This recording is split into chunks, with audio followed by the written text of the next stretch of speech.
Hello friends, welcome to the channel 59 and the gym khola kache niche, and specially welcome আমাদের আজকের এই video about how to do perfect push-ups অর্থাৎ perfect push-ups কিভাবে করব। এবারে আমি বিস্তারিত বলি তার আগে আমাদের প্রত্যেকের রয়েছে কিছু প্রশ্ন। প্রশ্ন নম্বর 2, গিনিস ওয়ার্ল্ড রেকর্ড এই বিষয়ে কি বলে। কোশ্চেন নাম্বার 4, এই যে পুশ-আপসগুলো এগুলো পারফেক্ট কি পারফেক্ট নয় তার প্রমাণ কি। And the most important question, final question, question number 5, আমি পারফেক্ট পুশ-আপসের যে পদ্ধতিগুলো দেখাবো সেটাই সঠিক, তার যুক্তি কী। কোশ্চেন নাম্বার 1 ও 3 এই দুটো কিছুটা কমপ্লিকেটেড প্রশ্ন, এটা নিয়ে আসছি। তার আগে let explain the question number 4, এইগুলো পারফেক্ট পুশ-আপস কি নয় তার যুক্তি কী। একজন সাধারণ সুস্থ সবল মানুষ না তো এইভাবে দাঁড়ায়, না তো এইভাবে, না তো এইভাবে, নতুবা এইভাবে। একজন সাধারণ সুস্থ সবল মানুষ এইগুলোর মধ্যে কোনোভাবেই দাঁড়ায় না।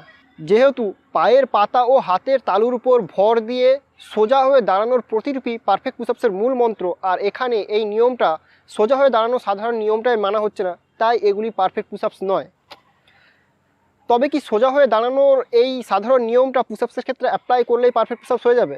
উত্তরটা হ্যাঁ, তবে এই নিয়মটায় কতগুলি স্টেপ বাই স্টেপ অ্যাপ্লাই করতে হবে।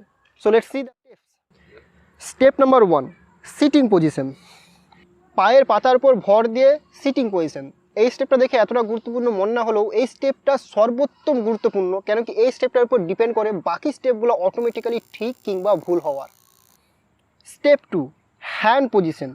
নিজের দুটি হাত শোল্ডারের সমদূরত্ব কিংবা সর্বোচ্চ 2 ইঞ্চি বেশি দূরত্ব রেখে স্টেপ 3, লেগ পজিশন। লেগ পজিশনে যাওয়ার জন্য সামনের দিকে একটু এগিয়ে হাত শোল্ডারের সঙ্গে সোজাসুজি রেখে হাতের ওপর শরীরের বেশিরভাগ ওজন দিয়ে apply the step 4, head position. Head position ঠিক রাখার জন্য always look forward not far way, অর্থাৎ সবসময় সামনের দিকে তাকাও, দূরের দিকে নয়। এবার পাগুলোকে পিছনের দিকে সোজাসুজি নিয়ে দুটি পায়ের মধ্যবর্তী গ্যাপ 6 থেকে 8 ইঞ্চি নিয়ে পায়ের পাতা ও হাতের তালুর উপর ভর দিয়ে মাথাকে সঠিক পজিশনে রেখে, যেহেতু হাতের সাইজ বড় এবং পায়ের সাইজ ছোট, সেহেতু বডি মাটির সঙ্গে একটু ঢালু অবস্থান করবে, কিন্তু শরীর থাকবে একেবারে সোজা। Now step 6, push and up.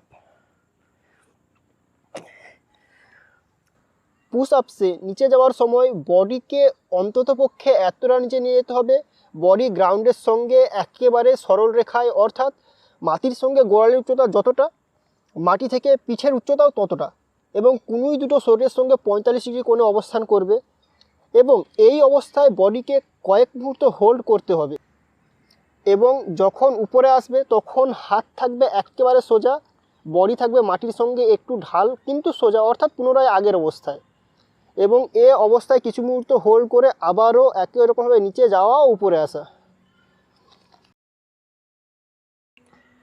আমার মতে পারফেক্ট পুশ-আপস করার এটাই সর্বোত্তম সঠিক উপায়।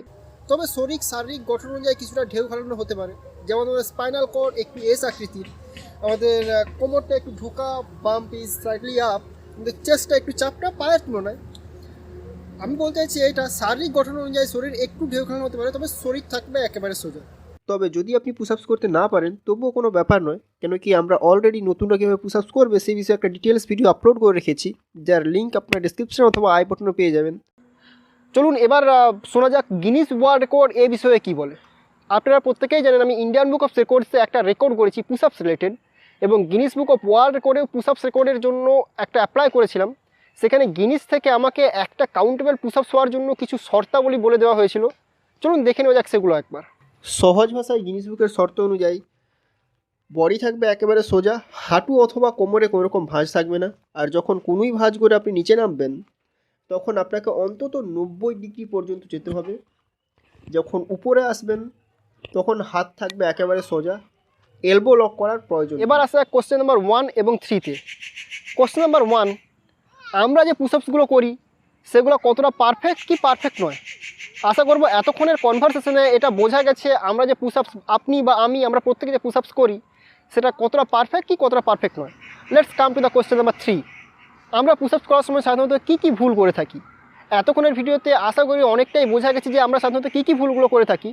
তারপরেও আমার মনে হয় এটা এতটা ইম্পর্টেন্ট কোশ্চেন, এটাকে বিস্তারিত এক্সপ্লেন করা উচিত। তাই খুব শীঘ্রই আমরা পুশআপ করার সময় সাধারণত কী কী মিস্টেক্সগুলো করি এই বিষয়ে একটা ডিটেলস ভিডিও আমি আপলোড করবো। ততক্ষণ দেখতে থাকুন আমাদের ভিডিও চ্যানেল 59।